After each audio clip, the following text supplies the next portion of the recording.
Vamos agora falar então da vesícula e vias biliares, dos meios de estudo, das principais indicações e aplicações clínicas, para depois nos ocuparmos também da avaliação pancreática, com uma abordagem em tudo semelhante. Relativamente às vias biliares, a radiologia convencional do abdômen é também uma radiografia extremamente pobre, que pouco ou nada poderá informar para além da presença de eventual gás a nível das vias biliares, que já sabemos que poderão corresponder à presença de uma fístula biliodigestiva ou eventualmente a incontinência do esfíncter Dodi, mas também a presença de eventuais calcificações. Refira-se, no entanto, que, contrariamente ao que sucede com os cálculos renais, os cálculos vesiculares, porque são constituídos por colesterol, mineralizam numa percentagem muito baixa de casos e por isso raramente são detectáveis. Por isso, e uma vez que as vias biliares normalmente não são visíveis, torna-se necessário recorrer a algum tipo de opacificação, daí a designação de colangiografias. Existem dois tipos básicos de colangiografias, as colangiografias ditas indiretas ou as colangiografias diretas. Como o próprio nome indica, as colangiografias indiretas pressupõem a administração intravenosa, de forma indireta, ou oral, de forma também direta, de um produto de contraste iodado, lipofílico, que irá sofrer uma excreção hepatocitária e posteriormente acumular-se a nível do polo biliar dos hepatócitos e finalmente opacificar as vias biliares ou a vesícula. Quanto às colangiografias diretas, portanto essas vivem da penetração e da instilação direta do produto de contraste nas vias biliares, ganhando o nome da designação e a sua designação da técnica a que estão associados. Assim, por exemplo, a conhecida CPRE corresponde a uma colangiopancreatografia retrógrada endoscópica através da instilação de contraste a partir da papila de Vater por um endoscópio de visão lateral. Já a colangiografia percutânea transhepática pressupõe a canulação e, portanto, a cateterização de um ducto biliar intrahepático que é picado externamente por via percutânea e canulado externamente com agulhas extremamente finas, as chamadas agulhas de Shiba.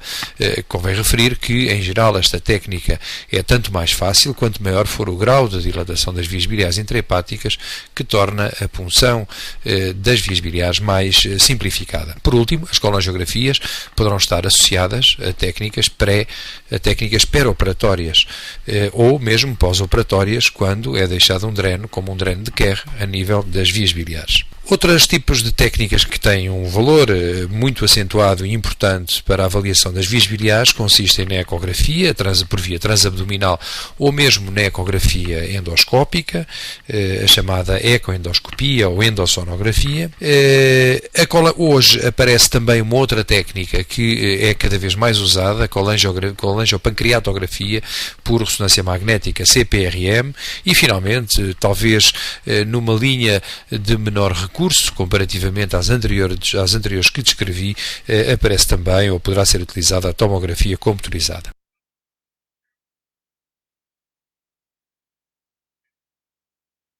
Nesta imagem podemos ver assim a colaboração que a radiologia convencional, à esquerda, pode demonstrar, verificando-se a presença de imagens tubulares hipertransparentes que se sobrepõem à sombra hepática numa situação de aerobilia. Portanto, um diagnóstico relativamente simples, conhecendo-se, obviamente, a sua semiologia.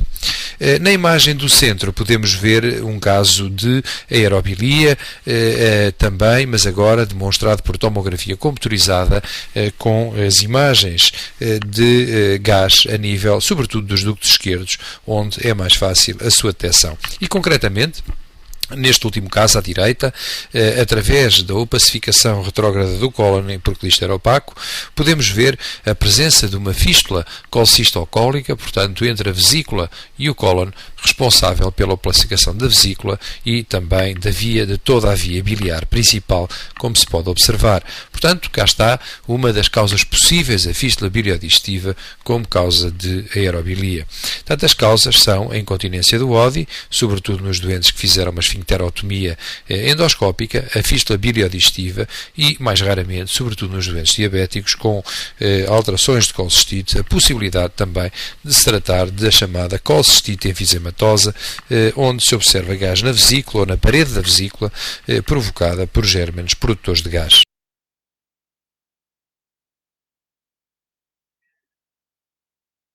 Nestas imagens podemos ver a existência de calcificações em termos radiológicos convencionais. Se bem que disse que é relativamente rara a presença de cálculos calcificados a nível das vias biliares, pelo contrário, o seu aspecto radiológico é relativamente específico, uma vez que apresentam, tal como nesta imagem, um aspecto polifacetado. Com efeito, as calcificações dos cálculos vesiculares aparecem numa percentagem que chega mesmo a ser inferior a 15%. Também no exemplo da direita vemos calcificações, mas não no interior da vesícula, não em relação com cálculos, mas sim em relação com a parede da própria vesícula biliar. É o que se designa por vesícula de porcelana e traduz essencialmente uma agressão inflamatória crónica da vesícula, portanto uma colecistopatia crónica, facto que é altamente predisponente para o aparecimento do carcinoma da vesícula. Portanto, a identificação de uma vesícula de porcelana é da máxima importância, uma vez que, em princípio, determina a necessidade da sua ablação cirúrgica.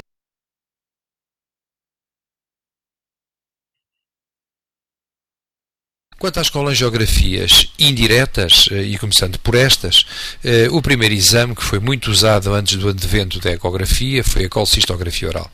Era um exame que consistia na administração de contraste iodado, perós, na véspera do exame, sob a forma de comprimidos. Esses comprimidos iriam, obviamente, ser absorvidos a nível do intestino, sofrer a circulação enterohepática, para, através de, portanto, e secundariamente, uma excreção hepatocitária e uma progressiva acumulação vesicular, onde finalmente era concentrado por reabsorção progressiva de água a nível da vesícula.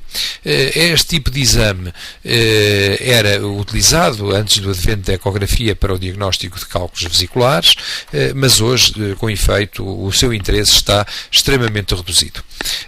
A vesícula biliar pode estar excluída e não ser visualizada por variedíssimas causas, desde a não ingestão do produto, a existência de um obstáculo mecânico da passagem dos comprimidos para o intestino delgado, ou por, na maior parte dos casos, a presença de uma lesão hepatocitária, significando, nos casos em que existe uma hiperbilirrubinémia superior a 2 mg por decilitro. Portanto, basta uma pequena hiperbilirrubinémia para, de facto, haver um mecanismo competitivo com a ausência de excreção deste produto de contraste.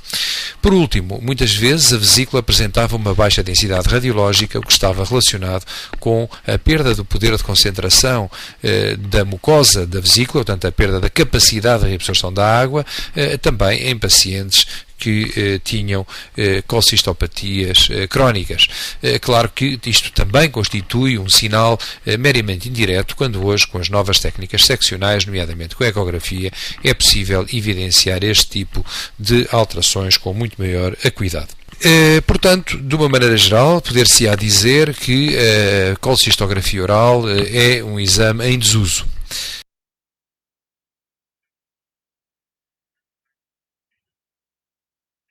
Então, quais são as informações que podemos obter e qual a razão pela qual essa técnica ainda pode ou ainda mantém alguma das suas indicações? Em primeiro lugar, nos casos em que se pretende uma mera localização vesicular, num caso em que a vesícula não foi encontrada ecograficamente, e há casos de vesículas em posições ectópicas, como é conhecido.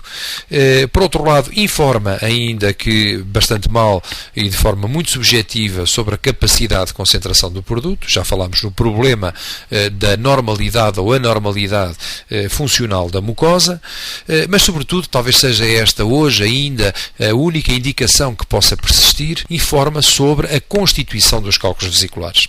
Isto é, nós sabemos que os cálculos de colesterol, porque são menos densos que a bilis iodada, irão flutuar se o doente fizer uma radiografia numa colecistografia oral em posição ortostática. Se os cálculos já tiverem algum grau de mineralização, pelo contrário, serão mais densos que a bilis e irão depositar-se no fundo da bilis iodada. A vantagem deste conhecimento é que apenas os cálculos de colesterol puro, portanto aqueles que flutuam, são os únicos que são passíveis de tratamento médico por dissolução, nomeadamente com o ácido desoxicólico ou ursodesoxicólico, e portanto este tipo de terapêutica poderá ser eventualmente proposto ao paciente que recusa uma intervenção cirúrgica. Quanto ao comportamento funcional da vesícula, vesícula, e a refeição gorda, tão utilizada, também chamada por prova de Boyden, também é um exame cuja avaliação qualitativa é de facto muito subjetiva e o seu interesse diagnóstico relativamente reduzido. Outra das indicações da colcistografia oral reside também na eventualidade do diagnóstico das colcistoses hiperplásicas, portanto da adenomiose, da colesterolose, porque aí é possível observar, por exemplo, as protusões da mucosa com a prova de contração que se podem observar nas colcistoses hiperplásicas, ou o espessamento de uma septação delimitando um adenomioma fúngico. Portanto, aqui admite-se que, de facto, perante outros exames seccionais negativos, a colcistografia oral possa ainda ter qualquer papel. Neste exemplo, vemos a presença de uma vesícula repleta de defeitos de reflexão, que correspondem, por isso, a cálculos, e veja-se que a radiografia obtida em decúbito dorsal apenas identifica os cálculos, mas a radiografia feita em pé mostra que os cálculos estão sedimentados e, portanto, estão no fundo da vesícula e a bilis iodadas tem uma posição mais superior. Portanto, isto significa que os cálculos estão mineralizados e que não serão solúveis com o tratamento médico. Portanto, a propor a este paciente um tratamento médico é completamente desnecessário. Outro tipo de exames que pode ser executado dentro das colangiografias indiretas é a colangiografia intravenosa. Este contraste aqui é injetado por via intravenosa, numa veia periférica, de uma forma muito lenta, para permitir que o contraste de alguma forma não sofra uma excreção renal imediata e permita a sua ligação às proteínas plasmáticas, indo observar-se uma fixação hepatocitária progressiva através do mesmo mecanismo de captação da bilirrubina. Há depois uma excreção biliar através do polo biliar do hepatócito e, finalmente, uma passagem para a árvore biliar extrahepática. Também, como sucede com a colcistografia oral, a colangiografia indireta, a colangiografia intravenosa, é impedida e há um mecanismo competitivo com a bilirrubina, razão pela qual pacientes com icterícia obstrutiva, com uma bilirrubinémia superior, em geral a 6 mg por decilitro, não irão excretar o produto de contraste e, portanto, não há qualquer informação adicional que se possa obter. O interesse desta técnica é hoje, de facto, muito reduzido devido ao baixo contraste que proporcionam, à existência de muitos falsos negativos, precisamente porque as vias biliares extrahepáticas se visualizavam com muita dificuldade e pelo aparecimento de outros métodos imagiológicos. De recordar, no entanto, que esta técnica tem vindo a ser recuperada num contexto um bocadinho diferente, que é o da colangiografia por tomografia computadorizada, isto é, acoplado à TAC. Qual é a vantagem? A vantagem é poder proporcionar uma boa morfologia das vias biliares, nomeadamente em pacientes normais, no contexto do paciente que é um potencial dador vivo para o transplante hepático e onde é preciso conhecer a anatomia da via biliar.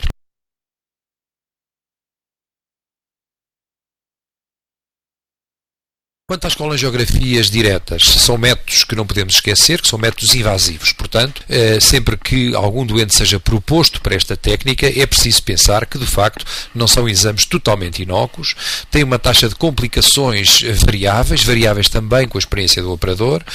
Na literatura encontramos dados que vão desde os 3% a 7%, sendo que as complicações, nomeadamente da CPRE, consistem na possibilidade de pancreatite por hiperpressão nos ductos, de colangite ascendente por introdução de bactérias a nível das vias biliares, a possibilidade de sepsis secundária ou ainda também extravasamentos biliares, constituindo os chamados bilomas. A CPRE, como referi, é realizada conjuntamente com a endoscopia, com endoscópio de visão lateral, que vai canular a papila a nível da ampola de Vater, portanto em D2, e levando depois à injeção retrógrada de um contraste hidrossolúvel, em tudo semelhante àquele que é injetado intravenoso, a nível intravenoso em tomografia computadorizada e que irá depois, portanto, ou pacificar ou as vias biliares ou mesmo exclusivamente o canal Wirsung, depende do que for canulado, podendo fornecer separadamente uma colangiografia ou uma virsungografia. Quanto à colangiografia percutânea transhepática, como o próprio nome indica,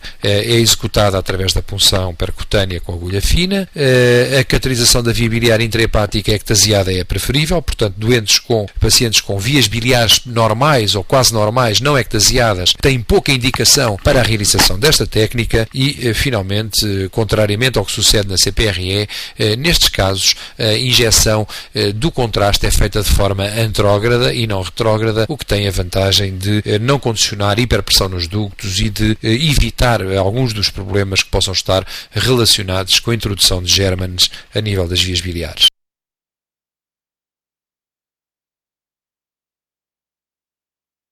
Aqui temos um exemplo à esquerda de uma CPRE, onde se vê o endoscópio e as vias biliares. Concretamente, na via biliar principal são visíveis 2 defeitos de reflexão correspondentes a cálculos, e vendo-se ainda também o canal Wirsung de calibre normal. À direita, uma imagem de uma CPTH, portanto, da colangiografia percutânea transhepática, com, neste caso, uma icterícia obstrutiva que condicionava a dilatação de toda a árvore biliar, mas onde apenas foi puncionada a árvore esquerda, que se encontrou pacificada, mostrando uma grande estenose a nível da convergência biliar, correspondendo a um tumor da placa hilar, a um tumor de Klatskin. Claro que, se quiséssemos drenar o fígado direito, teríamos que fazer uma segunda punção, e este é um dos problemas também relacionados com a colangiografia percutânea. Teríamos que realizar uma segunda punção para canular os ductos do fígado direito. Estas técnicas têm uma vantagem óbvia sobre as técnicas menos invasivas, é que permitem gestos terapêuticos, como a remoção de cálculos, a realização de uma esfinterotomia ou mesmo, mais recentemente, a colocação de endopróteses metálicas ou plásticas, mas sobretudo as primeiras, que têm-se mostrado de uma valia considerável no tratamento paliativo da icterícia obstrutiva em pacientes com neoplasias geralmente irressecáveis.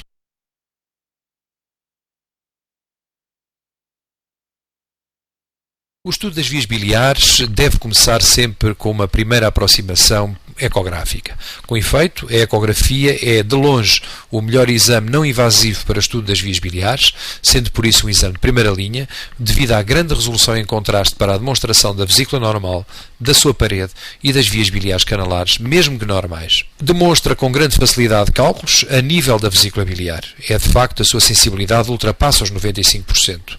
Mas é preciso também terem atenção e conhecer que, se isto é verdade a nível da vesícula, já não é a nível do colédoco, o que se deve muitas vezes à interposição gasosa com a região distal do colédoco, nomeadamente provocada pelo duodeno. Assim, é neste contexto da dilatação da coledocolitíase que outras técnicas têm também, ou devem ser também, utilizadas. A colcistite aguda e crónica é um diagnóstico relativamente simples por ecografia, não necessita também da conjunção de outras técnicas quando associada a uma clínica claramente exuberante ou positiva, correspondendo a um espessamento parietal, em geral superior a 4 mm, à presença de cálculos e à presença também de dor à palpação instrumental, que dá pelo nome de sinal de Murphy ecográfico. Portanto, é a contraposição ecográfica do sinal clínico. De referir também, no entanto, que existem colcistites agudas sem litias, as chamadas colcistites agudas alitiásicas, e que podem ser encontradas, sobretudo, em pacientes submetidos à alimentação parentérica e em serviços de medicina intensiva.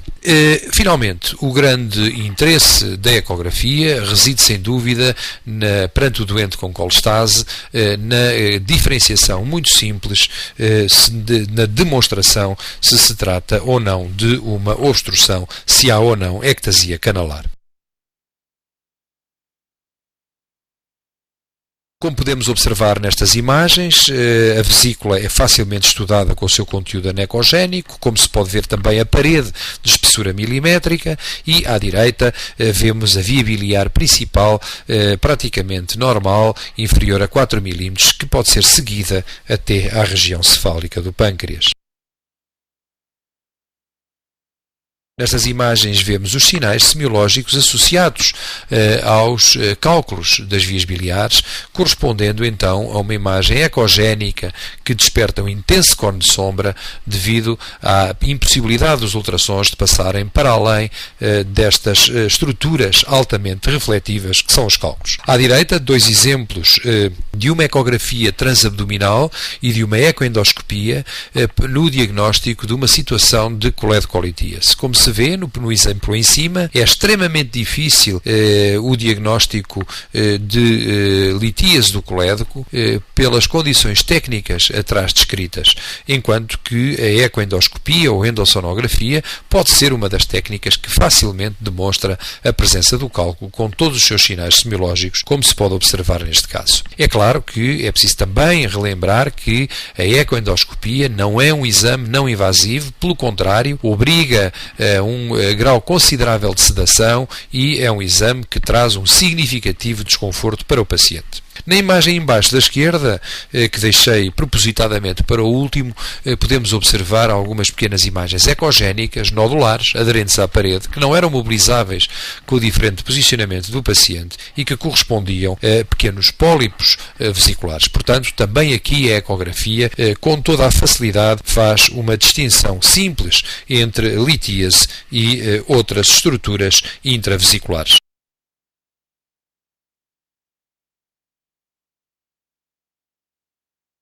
Nesta imagem da esquerda podemos ver o exemplo de uma colcistite com grande espessamento parietal e, curiosamente, sem cálculos, portanto, uma colcistite crónica alitiásica.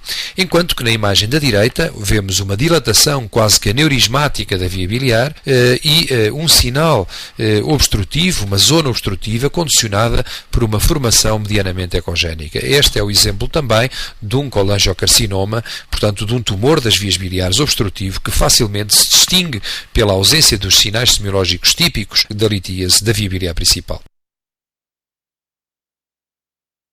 Outra técnica que tem ganho, como referi, uma aceitação muito importante para o estudo das vias biliares é a colangiopancreatografia por ressonância magnética. Contrariamente ao seu equivalente CPRE, esta é uma técnica totalmente não invasiva.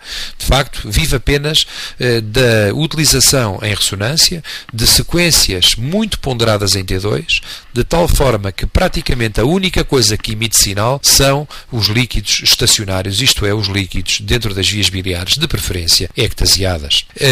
A imagem que proporciona é uma imagem do tipo da imagem da CPRE, muito parecida, tendo um grande valor e uma sensibilidade e uma acuidade enorme para a detecção da obstrução biliar, quer do nível, quer eventualmente da causa e, sobretudo, também um enorme valor preditivo, positivo e negativo para o diagnóstico da litíase, que aparece como nódulos com vazio de sinal, portanto, hipointensos.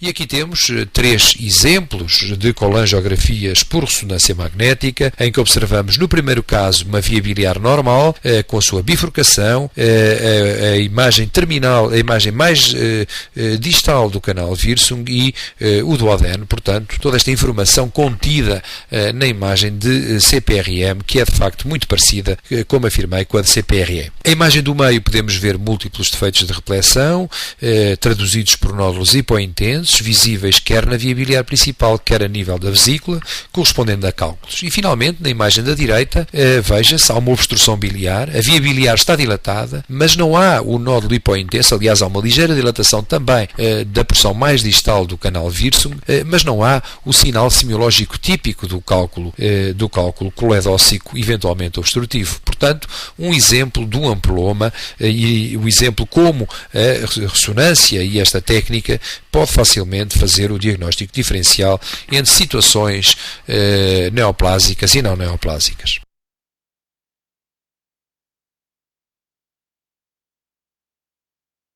Deixei para o último também, propositadamente, a tomografia computurizada, já que referi que no algoritmo diagnóstico a utilizar nos doentes com icterícia obstrutiva é talvez uma das últimas técnicas a usar. E porquê? Porque a dilatação das vias biliares, embora seja simples, o seu diagnóstico, sobretudo se essa dilatação for considerável, necessita em geral da injeção de contraste intravenoso para uma correta demonstração, já que a hipodensidade das vias biliares é muito semelhante à hipodensidade dos vasos portais com que as vias biliares estão intimamente em contacto. Quanto ao diagnóstico do nível da obstrução, e aqui o problema prende-se essencialmente com uma menor resolução em contraste do que com outras técnicas, nomeadamente com a ecografia ou com a ressonância magnética, tem uma possibilidade de detectar o nível da obstrução, mas quanto à causa, o problema complica-se, uma vez que os cálculos de colesterol poderão ter uma densidade muito próxima da densidade líquida e passar com facilidade sem serem detectados. Quanto aos cálculos de colesterol puro,